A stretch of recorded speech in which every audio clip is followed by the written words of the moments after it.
Good morning, everybody, and welcome to my world with Nat, Relocation Concierge. I hope you guys are having a great day.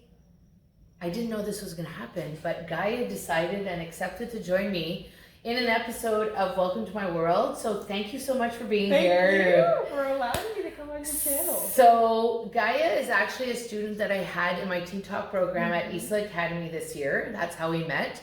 And she also accepted to come hang out with Adele this summer a couple days a week to help us out while we're working and trying to, do all the things. But in having conversation with you, I really am enjoying the perspective you're bringing not only to ourselves, but to Adele. As us being, immigrants to the DR.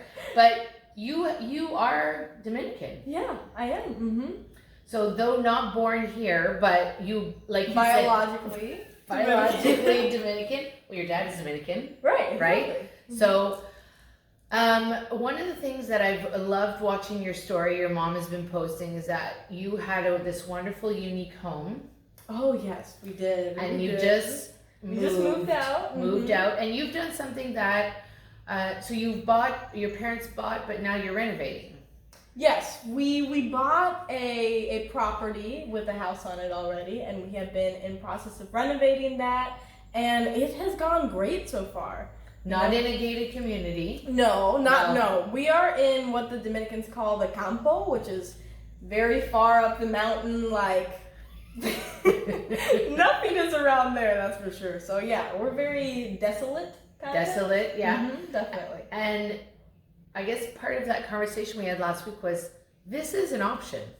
Yes, of course. So if somebody were coming down, you feel like this is an option that they could have, is to find a place in the Campo. Of course. And maybe renovate or build. And not only is that just like an experience to have, but it's also like it's somewhat of an ecological experience, because you're taking a structure that's already there and remaking it, rebuilding it to your own liking, and it's like conserving all these materials that could have been wasted and could have been like spent on the transport and stuff. So you're contributing less to that like use of your carbon footprint in a sense. Yeah. So it's really great to already have a structure there, but you can build like, on your own too. You don't have to renovate. Yeah. So you obviously have lived here your whole life. What are some of the things, if parents are watching us right now and they're thinking, should we bring our kids to the DR? Like, is this a good idea? Yeah. And it sounds like you have not left the DR, because your mom is from California, so you've been to the States many times. Definitely. What are the things here you feel like are a benefit to you as a young person? Okay, well, I might be a little biased since I am Dominican. Yes. But I find the Dominican people are some of the warmest, kindest people there are. They are. Like, if you bring your kids here under that environment, that influence, they will definitely adopt that. They'll begin to act in that way. They'll become more friendly. And I think that that's wonderful, because then you get to see people from different walks of life completely, Absolutely. Especially if you're moving from somewhere in North America. Here, it's just like very different, but different in a good way. You're going to be able to adapt very easily, but it's just an experience that is necessary to have. And what are they adapting to, though? Well, what would be the things, like, I know the things we had to adapt to, right? What are some of the things that you think people need to, well, I guess the word is adapt, but, take on or accept? Well, structurally, if you live in a house, there are a lot of things to accept. There is, commonly not much warm water in a lot of places. Electricity goes out. We call those apagones here, which happen frequently. And also there's... But how do you deal with that, though, if the power goes out? Is it kind of like, Well, yeah, you kind of have to wait a little bit, but oftentimes there are generators here that just run at that time. But not only when it comes to housing are there a lot of things to adapt to, but also when it just comes to the way of life here. Like, things are very, very different. When it comes to public transport, if you don't have a vehicle at all, that's totally fine, because public transport here is so accessible. Like I have never, every time I've traveled outside of the country, I find it so weird that public transport isn't as accessible. Here it's like, it's cheaper and it's easy to get around, but if you don't speak the language, that's when it could get quite difficult, and that's something that you also have to adapt to. But when it comes to public transport, we have guaguas and there are carros públicos. And so which you can is use the public cars. So Yes. these little cars, and some of them have the little light on them, some of them do not. I was out yesterday with a client and the guagua went by and it was almost like, you know that circus, the clowns that get out? Yeah. I don't know how many people got out of that guagua. Oh, they stuff a lot of people in there. Yeah. It was crazy. And nobody got back on. And he was like, how many people just got off there? I said, I don't know. I didn't really count, but there was a lot.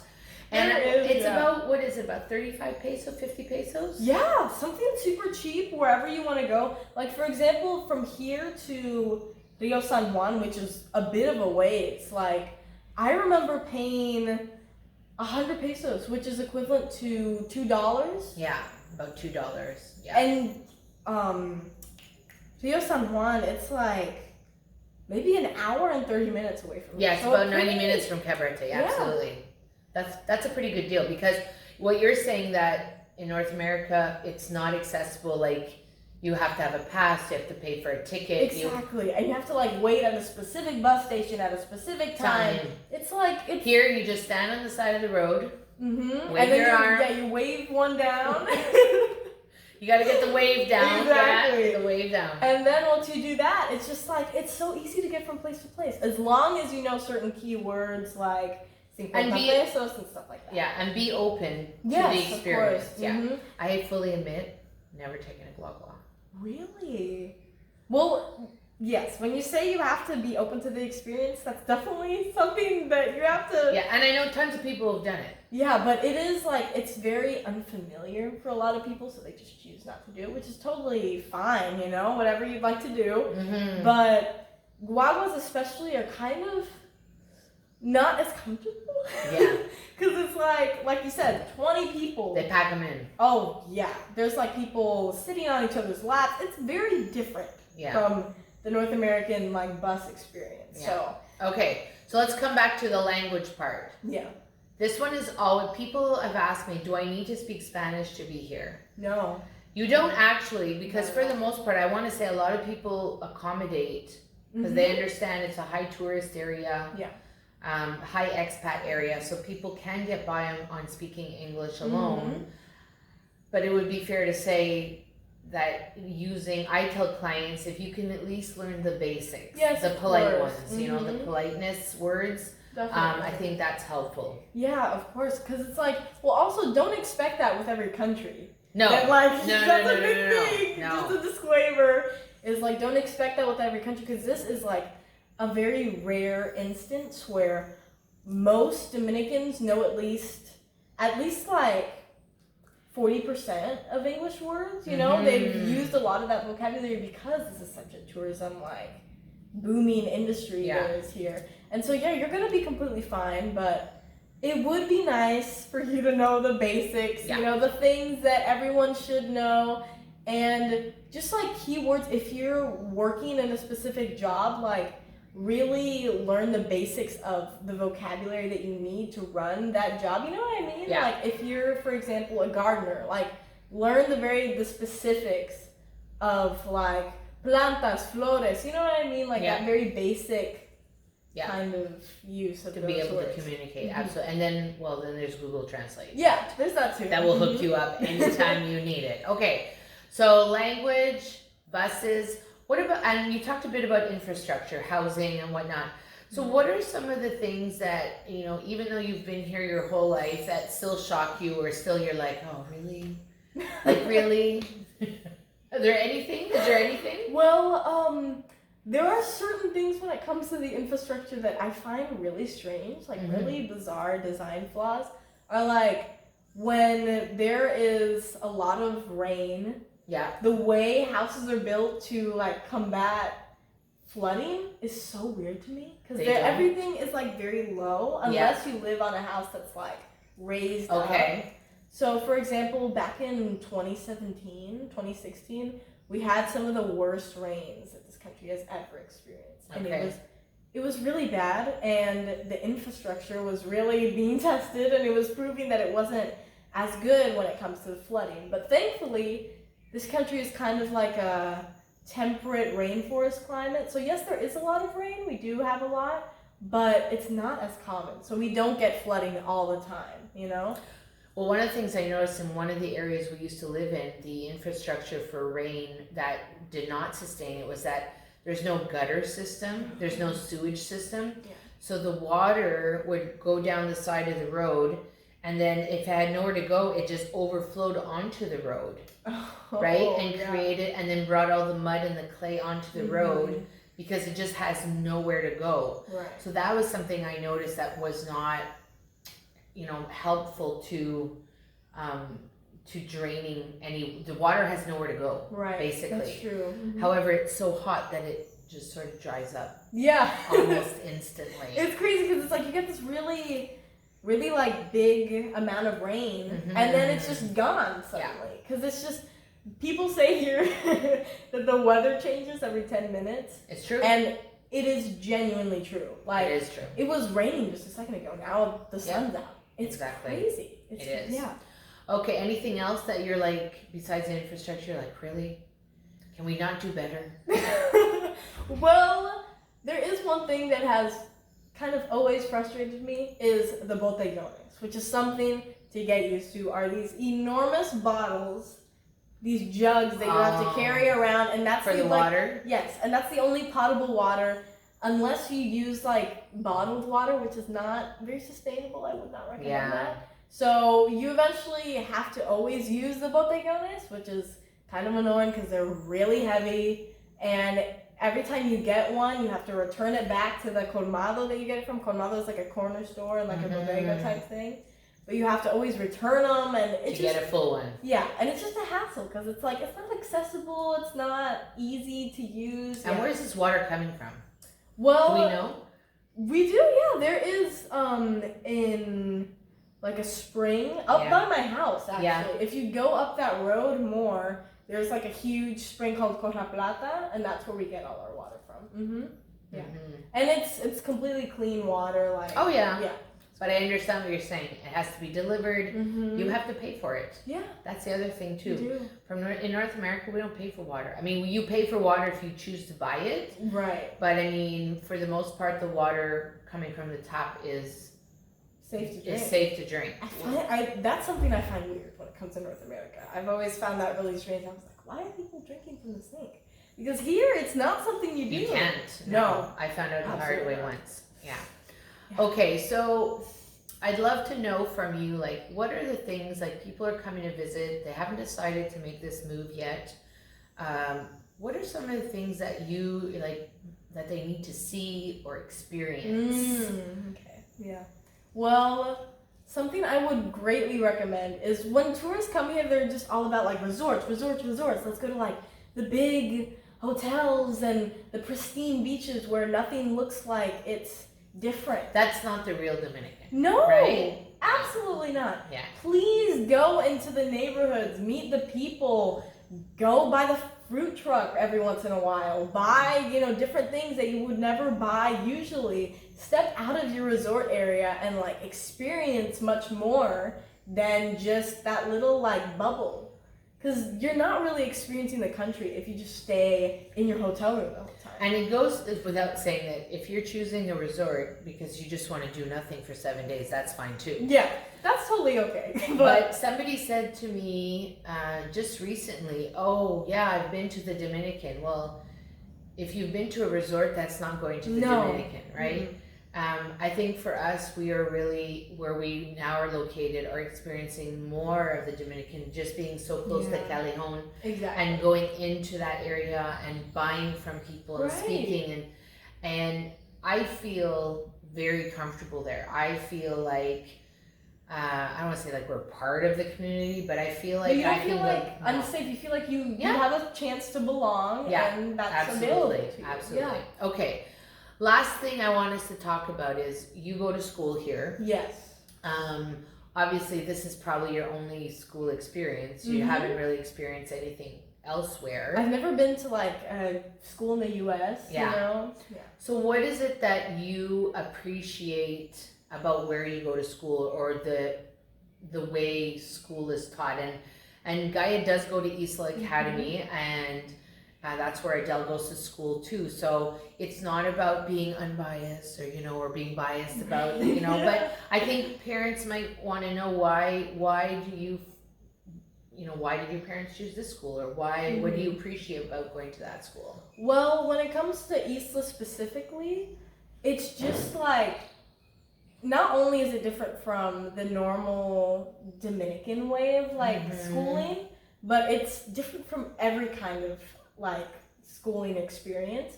But when I say different, I mean in the best way possible. Isla is like one of the best options that I've ever had when it comes to school, because here, like when it comes to Dominican public schools, it's not the best option, especially if you don't speak the language. Highly don't recommend that.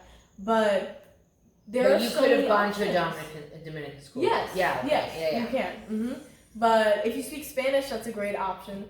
But other than that, there are so many options. There are all these international schools you can go to, and it's so enriching to be in that environment, because there was like, at one point I had a class with 26 countries represented in it. It's so incredible because you get to meet all these people from all walks of life, and like you get to experience all these things and learn about their cultures and stuff. And it's so much more than just being in that environment. It's like it's more than learning a subject. Exactly. Yeah. More than learning a subject, it's sharing that with those people, developing those connections, and also it's like Isla itself, the school that I go to. It's such a cool experience because you get all these classes that are very unconventional. You get like this incredible permaculture class where we talk about all the issues underlying when it comes to climate change, and just we learn about medicinal properties in plants and mushrooms, and like the extensive, pathways that are involved. It's so interesting, and they give you so many enriching classes. But and you have a public speaking class? Yes! Oh my gosh! Of course, how could I forget? The public speaking, no, it really was incredible. It's a fun class. And what about what would you say about the food here? Oh, Dominican food. Okay, I'm very biased. Yes. Again, let's put it out there. Very biased, but Dominican food is so good. It's very simple. Yeah. But it's something about it. It has this charm to it. Yeah, a warmth to it. Exactly. Yeah, absolutely. And it's like Dominican people, they eat very simple, do not have an extended palate at all. Like, sorry, Dominicans, but it's what it is. It's Yeah. true. And it's like, the average meal here is rice and beans with like a salad made from, what is it called? Cabbage. Yeah. And chicken. Yeah. That's called la bandera. It's the meal that everyone eats here for almost breakfast, lunch, and dinner. But I think every culture probably has that meal. Right. It's that's just true. we're here, but you're right. There are some simplicities to it, and the fruit is fresh, and that's I think I'll never eat a pineapple anywhere else again because there's coconuts, mangoes, pineapples, pitahaya, which is dragon fruit. It's delicious. Those grow like wild here. Yeah. And it's great because you get like a taste almost into all these exotic fruits.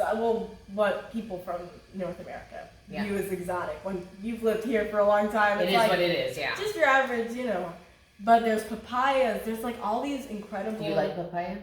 I do. Yes. I do. I'm on the non-papaya wagon. Really? I don't like it. It doesn't taste. Yeah. Because there's people that like it, and then there's us who don't like it. It's not for everybody, that's for sure. I'm really grateful that you sat down with me today. Of course. Your perspective, and parents, if you have any questions, please make sure you reach out. And not necessarily that Gaia will answer the questions, but I will try to point you in the right direction. If you are thinking of relocating and you're not sure yet, let's book a call together, see how we can make that happen, see where you are in the process. And if you want to move forward with that, if you have any questions about this video, make sure you drop them in the comments. Make sure to like the video and subscribe to the channel if you haven't done that yet. Thanks so much, Gaia. Thank you. Whatever you choose to do today, have an incredible day, and I'll see you in the next episode. Bye for now.